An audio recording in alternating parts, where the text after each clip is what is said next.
Bonjour à tous et bienvenue dans ce briefing des marchés du 7 janvier 2020. Avant de commencer, je vous laisse prendre connaissance de l'avertissement légal sur les risques.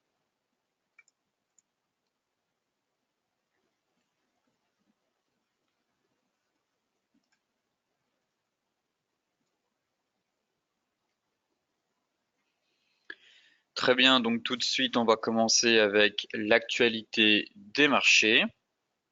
Alors hier, les bourses européennes ont reculé à cause des tensions géopolitiques. Effectivement, les bourses ont terminé en territoire négatif lundi, toujours affectées par les troubles géopolitiques qui agitent le Moyen-Orient. Les bourses mondiales continuent, on va dire, d'être fragilisées par les tensions au Moyen-Orient 3 jours après l'assassinat d'un important général iranien en Irak par les États-Unis. Le Parlement irakien, lui, a adopté dimanche une résolution demandant la fin de la présence des troupes étrangères dans le pays, ce qui a conduit les États-Unis à brandir la menace de sanctions contre Bagdad. Enfin, Donald Trump a en outre menacé l'Iran d'une riposte rapide et pleine, voire disproportionnée, en cas d'attaque contre une personne ou une cible américaine. Côté US, disons que les indices américains restent vraiment très solides. Ils ont terminé en hausse malgré les tensions justement persistantes entre les États-Unis et l'Iran. Wall Street termine en hausse grâce à la bonne tenue, on va dire, des valeurs technologiques ayant compensé l'inquiétude liée aux tensions entre les États-Unis et l'Iran. Après l'assassinat d'un raid aérien américain, les principaux indices de la place new-yorkaise ayant reculé vendredi, les investisseurs semblant craindre une escalade entre les deux pays. Le regain des tensions avait également fait bondir les prix du pétrole avec des inquiétudes sur la production d'or noir et sur des possibles représailles iraniennes dans le détroit d'Ormuz, par où transite justement une grande quantité de produits pétroliers. Hier, en début de séance, Wall Street s'était encore un peu plus replié, mais au final, elle a rapidement effacé ses pertes et a fini en hausse. Derrière, nous avons eu justement ce matin les indices américains qui ont suivi le pas avec une ouverture en hausse aussi. Force est de constater que les marchés, comme vous pouvez le voir sur le CAC 40 actuellement, eh bien, reprennent un peu de hauteur et reprennent surtout ces distances face aux tensions géopolitiques au Moyen-Orient, en disant que quand le pic émotionnel de la crise est atteint, le marché, enfin du moins la raison, reprend le dessus.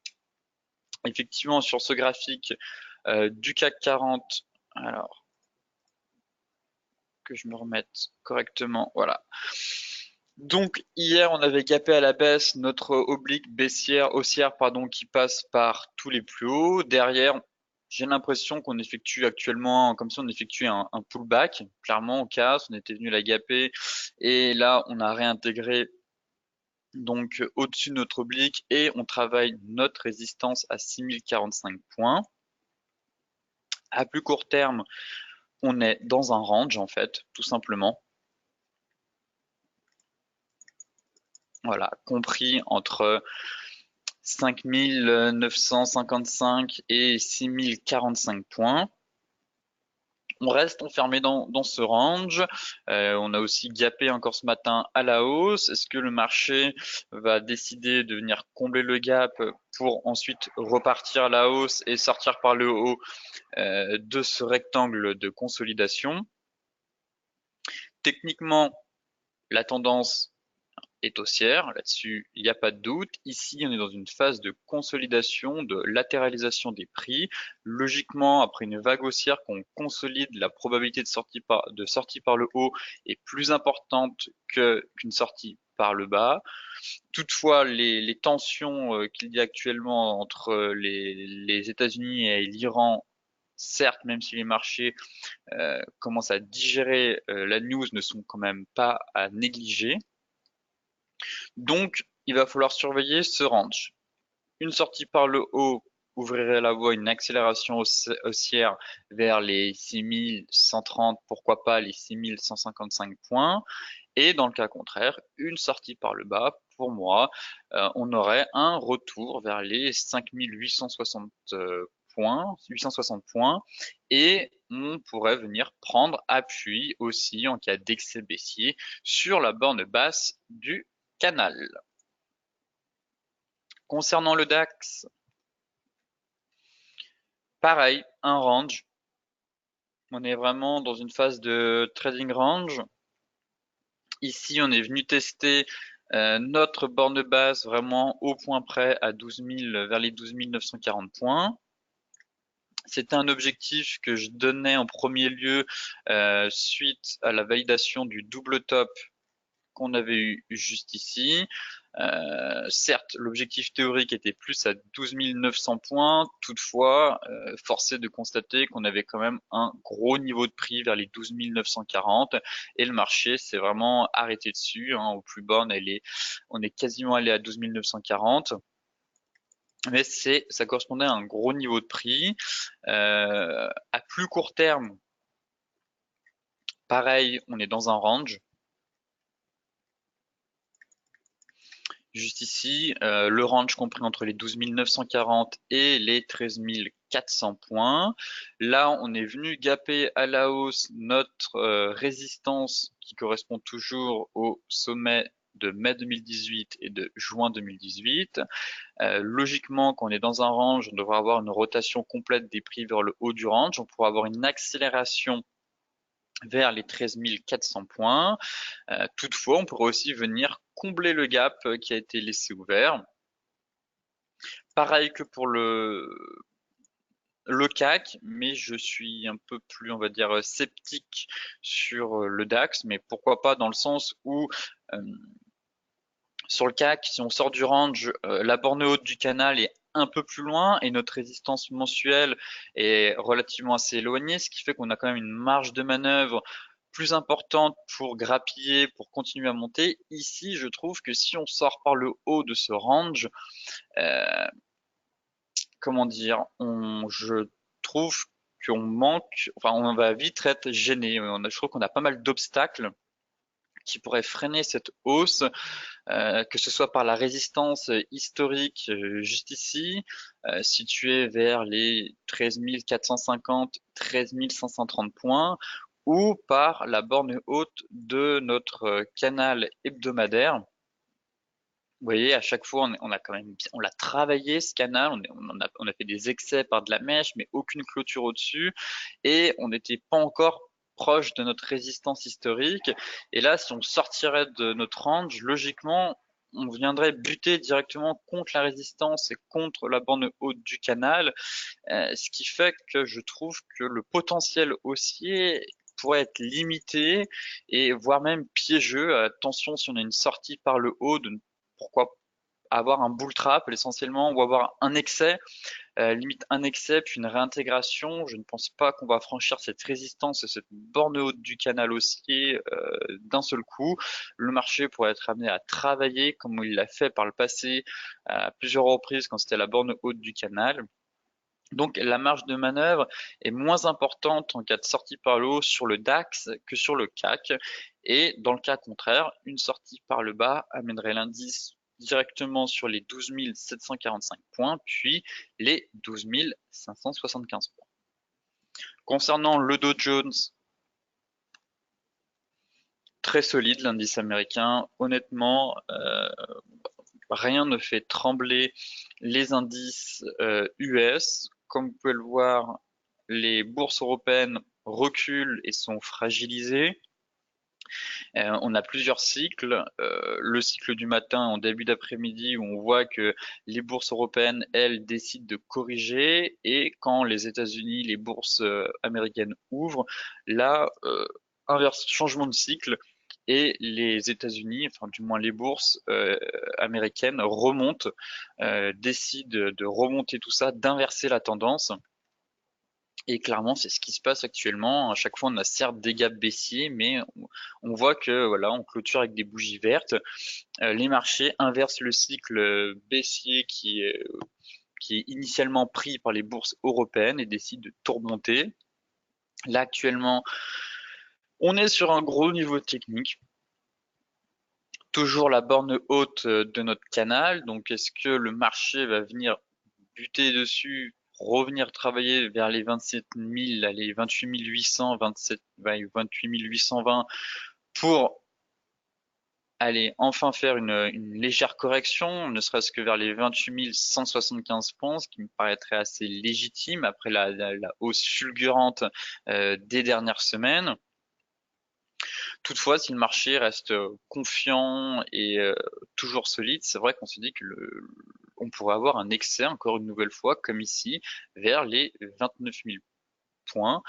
Dans ce cas-là, j'invite vraiment à surveiller les indices américains dans les semaines, voire même dans les séances à venir, mais force est de constater que les marchés US restent vraiment très très solides. Côté Forex, maintenant, on va scruter, on va scanner un peu les paires en yens. On a des éléments techniques assez intéressants, je trouve. Tout de suite, avec le dollar face au yen japonais. Ici, j'ai plusieurs signaux, on va dire, contradictoires, dans le sens où si je me mets sur vraiment du long terme, comme vous pouvez le voir sur ce graphique, j'ai une consolidation dans un triangle symétrique, on a une sortie par le bas. Derrière, ça ouvrirait la voie à une correction plus profonde, mais là je parle vraiment sur du long terme vers les 100 si ce triangle est validé. On a eu un premier pullback, ici on a eu encore un autre pullback. On est venu buter sur notre moyenne mobile 200 quasiment, voilà, les prix sont venus coiffer, du moins la moyenne mobile 200 période est venue coiffer les prix à plusieurs reprises. On n'est pas parvenu à s'extraire au-dessus de ce niveau. De plus, on a un gros seuil psychologique pour moi qui est à 110. Ici, on avait quand même un avalement baissier. On avait ouvert en gap, on a avalé cette bougie. Le marché a déjà envoyé une alerte nous disant attention, fin de la hausse, possible retournement à venir. Derrière, on avait quand même une belle bougie impulsive. Et est-ce que ce chandelier, justement, va confirmer cette fin de hausse pour venir corriger et du moins entamer une nouvelle phase de baisse? On va dire vers les 106,65 et pourquoi pas les 105,35. Mais de l'autre côté, si je me mets en journalier, donc là je suis vraiment sur du moyen long terme, et en journalier, je constate que hier, nous avons eu ici un magnifique piercing pattern. C'est un chandelier de retournement qui est moins puissant, on va dire, que l'avalement. Toutefois, j'invite aussi à la prudence, hein. On ouvre avec un gap baissier et derrière, on fait quasiment un avalement, mais on clôture au-dessus des 50% du moins du body. Si vous prenez votre corps uniquement de cette bougie-là, on a clôturé au-dessus des 50%. Dans ce cas-là, on appelle ça un piercing pattern quand c'est un retournement haussier, et quand c'est à la baisse, ce serait un dark cloud cover, une couverture en nuage noir. Ici, c'est un piercing pattern, et actuellement, le marché travaille son ancienne, enfin, du moins support qui était devenu maintenant une résistance vers les 108,50. On pourrait avoir, et on a aussi la moyenne mobile 200 qui en approche, alors on pourrait avoir une reprise vers les 108,35, pourquoi pas remonter, mais de l'autre côté, là, avec la belle bougie qu'on avait eue ici en hebdomadaire, on a toujours notre avalement baissier hebdomadaire qui lui aussi est validé. C'est vrai qu'on a des signaux contradictoires entre un signal, on va dire, baissier de moyen long terme sur le dollar face au yen en données hebdomadaires, et ici ce serait donc à plus court terme un signal de reprise haussière. L'euro face au yen japonais, pareil, même constat. Je vais commencer avec l'hebdomadaire. Bon, clairement sur l'euro face au yen japonais, la dynamique est baissière, la dynamique de fond est baissière. Force est de constater qu'on évolue aussi dans un canal baissier de long terme depuis le mois de janvier 2018. Les prix ont quand même du mal à chaque fois à venir tester la borne haute. Enfin, du moins récemment, on n'a pas réussi à retourner tester la borne haute de notre canal. On a aussi notre moyenne mobile 200 périodes qui vient s'aligner sur ce niveau de prix. Ça revient justement renforcer ce seuil technique.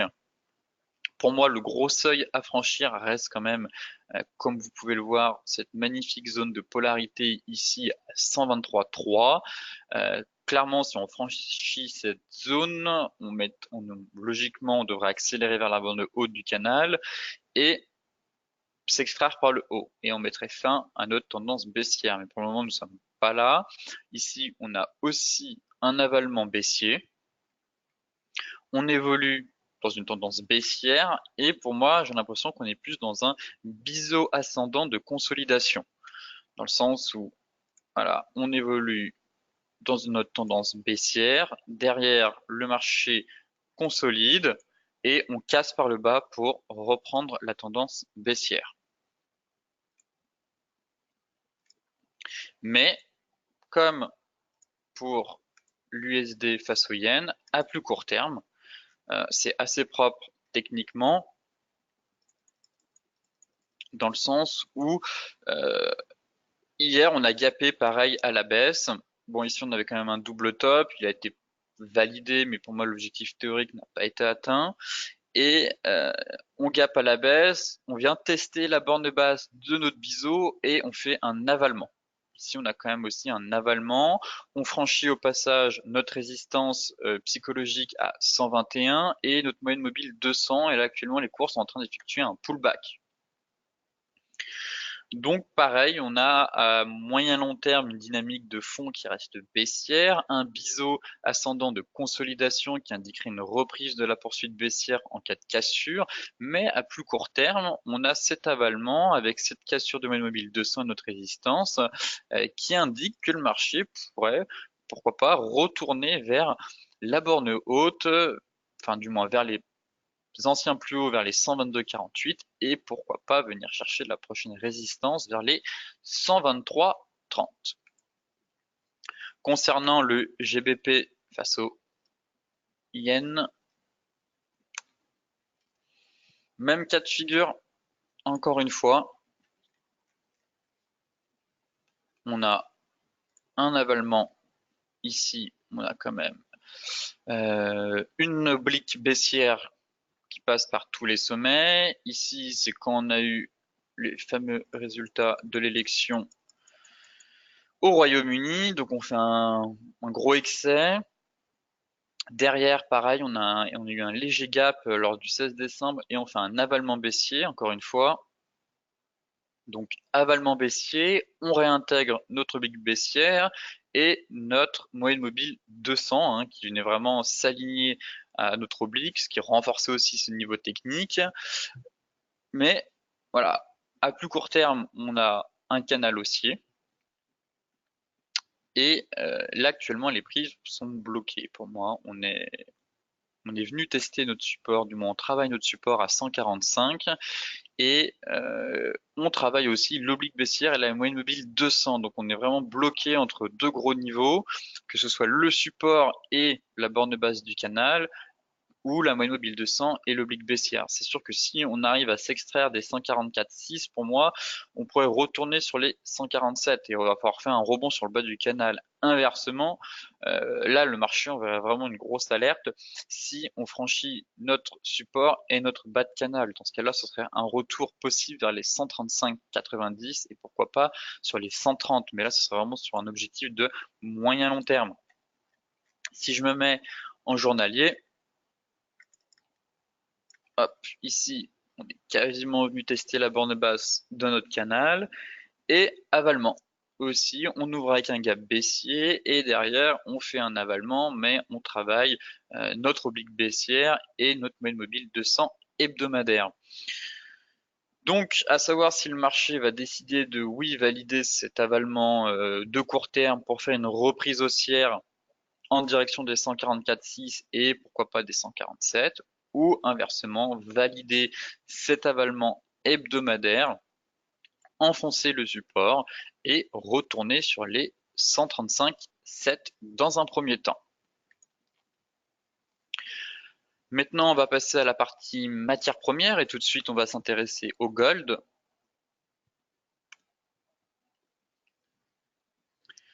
Alors, le gold, qui suite, on va dire, à l'apaisement des tensions géopolitiques et à la reprise haussière des indices, a reculé. Cette bougie-là, je l'aime pas trop, clairement. On est sur une étoile filante. Vraiment, grosse impulsion haussière, on part à la hausse et derrière les vendeurs prennent la main, on fait une belle mèche avec un petit corps et ça ressemble vraiment à une étoile filante. Elle n'est pas validée car j'aimerais pour les chandeliers de retournement avec une seule structure, comme c'est le cas des étoiles filantes, avoir la clôture de ma deuxième bougie sous ce niveau, sous les 159. Vraiment avoir une bougie rouge qui confirmerait notre étoile filante. Après, on est venu fermer notre gap dans un premier temps. On avait fait un gap aussi, on est venu le fermer. Mais cette bougie, je la trouve pas très jolie. On a quand même une belle accélération haussière. Si je me mets en 4 heures, voilà, on a notre divergence qui est sur le point d'être validée.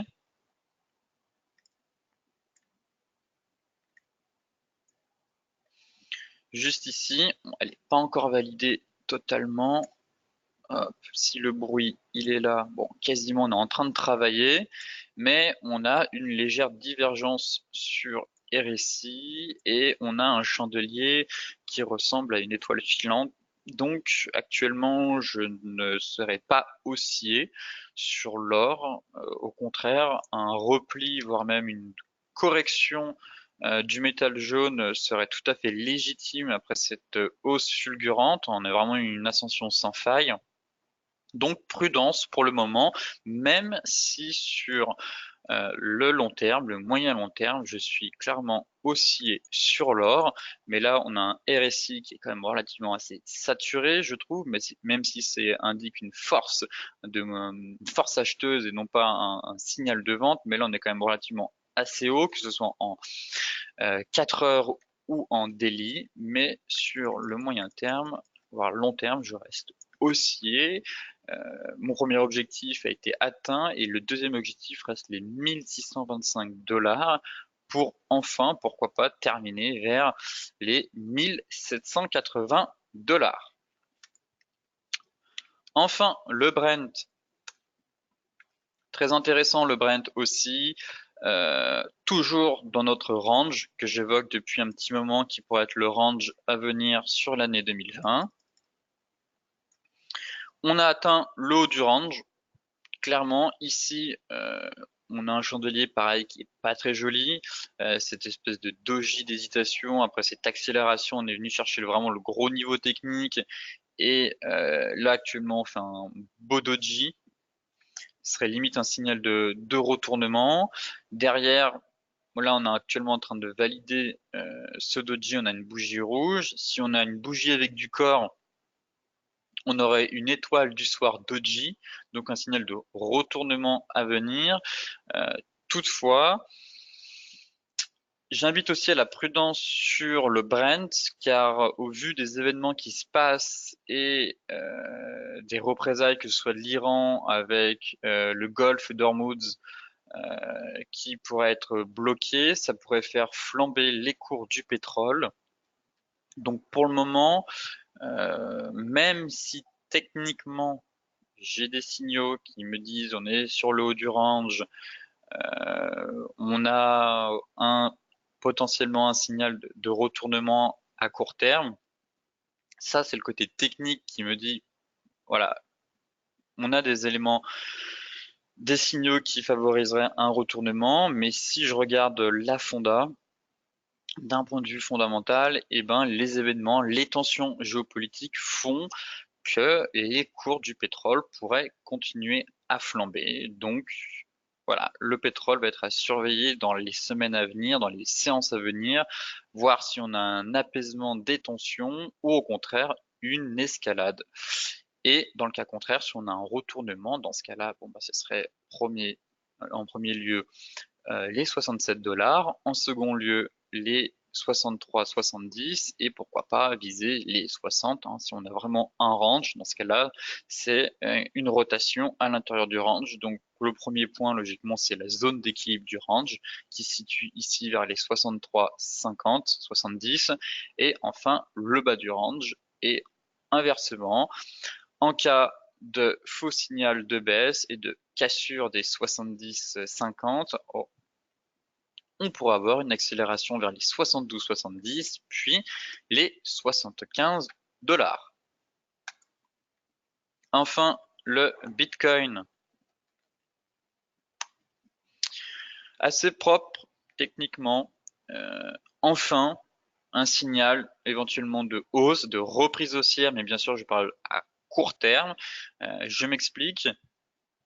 On a notre divergence toujours sur RSI hein, que j'évoquais déjà depuis un petit moment à la suite de notre avalement haussier qui est juste là. Donc, divergence haussière sur RSI validée, accompagnée d'un avalement haussier sur volume. Derrière, je trouvais que le marché manquait de peps. Vraiment, on a eu ce bel avalement et on avait, enfin, j'ai l'impression d'avoir un avalement, on va dire larvé. On ne parvenait pas vraiment à enchaîner suite à cette belle bougie, mais depuis la rentrée, on a quand même, voilà, là on a un marché qui nous fait des belles bougies. On est ici la semaine hier, je veux dire, on a eu une belle bougie impulsive qui est venue franchir la résistance qu'il y avait dans notre range. Là actuellement, on tente de s'extraire par le haut. On pourrait ainsi valider un double bottom. Juste ici, je vais juste baisser. Voilà. On aurait donc, voilà, notre double bottom, on valide, et si je reporte la hauteur, ça donne un objectif, allez, vers les 8900 dollars, ou au contraire, là c'est un bear trap, et on retourne sur le bas du range, et derrière, on va chercher la zone de polarité, mais je constate quand même qu'on a plus d'éléments techniques qui convergent, que ce soit l'avalement haussier, que ce soit la divergence haussière sur RSI, les bougies impulsives qu'on est en train d'avoir, la sortie de range qui est actuellement en cours, qui valide aussi un double bottom. Donc on a plus d'éléments, si vous voulez, techniques qui favorisent une reprise haussière à court terme qu'une reprise de la tendance baissière, enfin de la dynamique de fond qui est actuellement en place. Hein. Clairement, c'est pas parce qu'on va retourner sur les 8900 dollars que le Bitcoin devient haussier. Pour moi, on pourra parler de reprise haussière, de tendance haussière, si on parvient à franchir ce gros niveau de prix, tout simplement. Même un peu plus bas, cette zone de prix là, hop. Que ce soit notre moyenne mobile 200 ici, ce niveau de prix, voilà, cette zone de polarité là, qu'on n'est pas parvenu ici, on a fait juste de la mèche, on a fait une fausse cassure. Mais clairement, si on atteint les 8800, ce serait bien. Mais le niveau de prix à surveiller pour parler de reprise haussière ou du moins de tendance haussière à moyen terme, ce serait un franchissement des 9300, 9600 dollars. Donc, pareil pour le Bitcoin, actuellement, on a potentiellement un signal de reprise haussière, mais on va surveiller ça dans les jours à venir pour savoir si déjà l'objectif premier, l'objectif théorique à 8900 dollars va être atteint. Sur ce briefing des marchés touche à sa fin. Comme d'habitude, pour celles et ceux qui sont intéressés, je vous mets le lien de l'article complet dans la description de la vidéo. Pour rappel, j'organise aussi un webinaire sur la formation au chandelier japonais qui aura lieu le 15 janvier à 14 h.